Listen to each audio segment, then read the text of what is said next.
Hello दोस्तों, नमस्कार। हर हर महादेव। मैं लाया हूँ आप लोगों के बीच यूपी बोर्ड सन 2025 में आने वाला जीवनी, जो जयशंकर प्रसाद जी का है।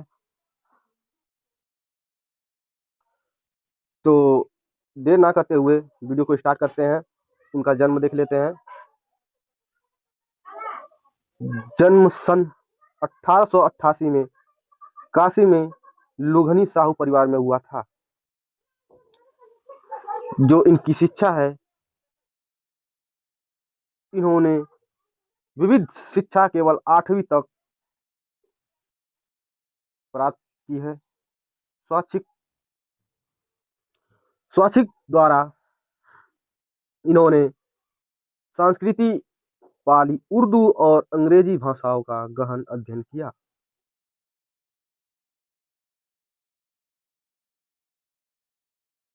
और इनके लेखन कार्य, वेदों और उपनिषदों में उनका विशेष चिंतन और मनन रहा।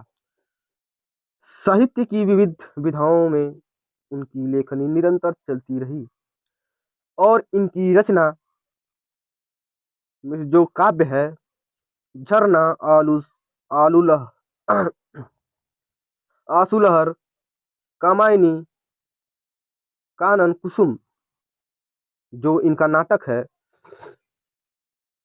राजश्री,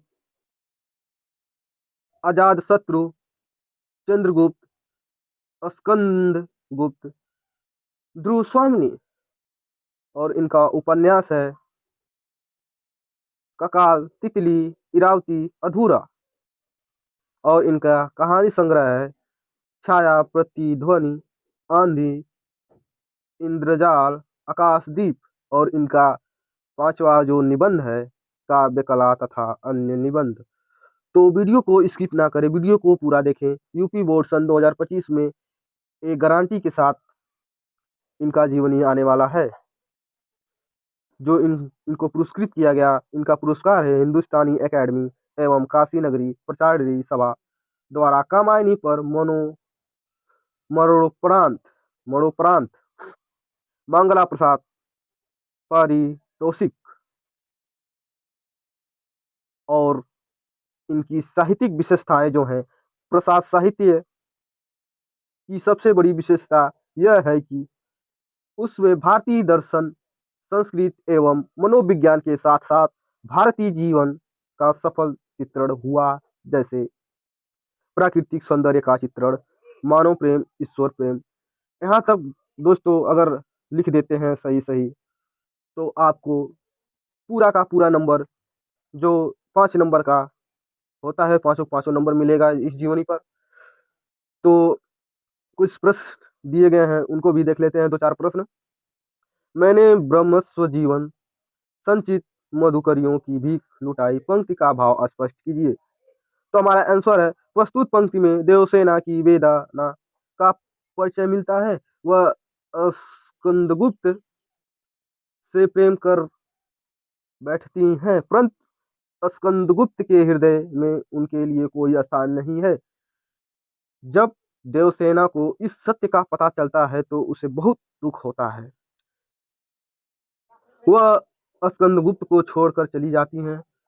उन्हीं बीते पलों को याद करते हुए वह कह उठती हैं कि मैंने प्रेम के भ्रम में अपनी जीवन भर की अभिलाषाओं रूपी शिक्षा को लुटा दिया है।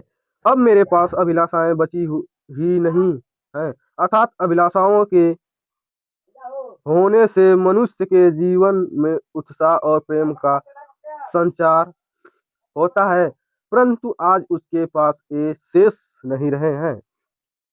दूसरा प्रश्न है, कवि ने आशा को बावली क्यों कहा? आशा बहुत बलवती होती है, परंतु इसके साथ ही वह बावली भी होती है। आशा यदि डूबे हुए को सहारा देती है तो उसे बावला भी कर देती है।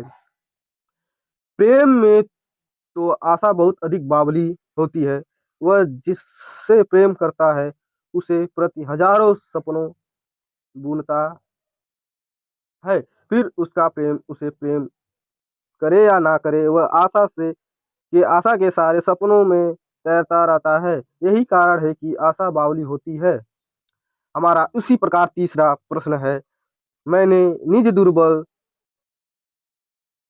छोड़ लहाई। इन पंक्तियों में दुर्बल पद बल और फारसी होड़ में निहित व्यंजना स्पष्ट कीजिए।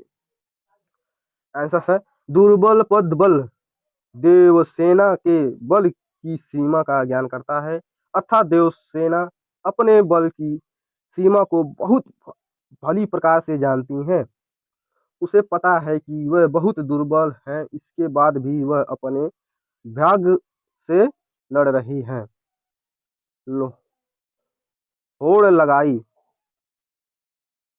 पंक्ति में निहित व्यंजना देवसेना की लगन को दर्शाता है। देवसेना भली प्रकार से जानती हैं कि प्रेम में उसे हार ही प्राप्त होगी, परंतु इसके बाद भी पूरी लगन के साथ प्रलय हार का सामना करती हैं।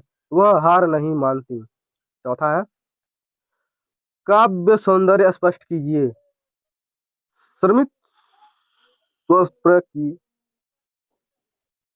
इस श्रमित इस स्वप्र की मधुमाया तान उठाई, लौटा लो लाज गंवाई। तो हमारा कमल आंसर है, इस काव्यांश की विशेषता है कि इसमें स्मृत बिंब बिखरा पड़ा है। देवसेना स्मृत में डूबी हुई है, उससे वे दिन स्मरण हो आते हैं जब उसने प्रेम को पाने के लिए अथक प्रयास किए थे, परंतु वह असफल रही। अब उसे अचानक उसी प्रेम का स्वर सुनाई पड़ रहा है, यह उसे चौंका देता है। बिहाग राग का उल्लेख किया गया है, इसे आधी रात में गाया जाता है। इस सुप्रत को कवि ने श्रम रूप में कहकर गहरी व्यंजना व्यक्त की है। स्वप्र को मानवी रूप में दर्शाया है। गहन विपिन एवं तरु छाया में समास शब्द है। इस पंक्ति में मध्य देवसेना की असीम वेदना स्पष्ट रूप से दिखती है। तो हमारा ख वाला आंसर है, जो लौटा लो लाज गवाई, उसका मतलब आंसर है। इस काव्य की विशेषता है कि इसमें देवसेना की निराशा से युक्त हतोत्साहित मनोस्थिति का पता चलता है। स्कंदगुप्त का प्रेम वेदना बनकर उसे प्रताड़ित कर रहा है। हा हा हा शब्द पुनरुक्त प्रकाश अलंकार का उदाहरण है। पांचवा प्रश्न, देवसेना की हार या निराशा के क्या कारण है? आंसर, सम्राट स्कंदगुप्त से राजकुमारी देवसेना प्रेम करती थी। उसने अपने प्रेम को पाने के लिए बहुत प्रयास किया, परंतु उसे पाने से परंतु उसे पाने में उसके सारे प्रयास असफल सिद्ध हुए। यह उसके लिए घोर निराशा का कारण था। वह इस संसार में बंद बाधाओं रहित हो गई थी। पिता पहले ही मृत्यु की गोद में समा चुके थे, तथा भाई भी युद्ध में वीर गति को प्राप्त हुआ था। वह हर हर भिक्षा मांगकर वह दर दर भिक्षा मांगकर गुजारा कर रही थी। उसे प्रेम का ही सहारा था, परंतु उसने भी उसे स्वीकार नहीं किया। आई होप दोस्तों आपको वीडियो अच्छा लगा हो तो लाइक कमेंट शेयर कीजिए, और अपने अगले दोस्तों को शेयर कीजिए, तो ताकि ये वीडियो उनके पास भी पहुंचे और ये पूरा जीवनी और 5 क्वेश्चन आंसर देखकर अपने हिंदी में 85% प्लस ला सके। तो मिलते हैं अगले वीडियो में, तब तक के लिए जय हिंद दोस्तों, धन्यवाद।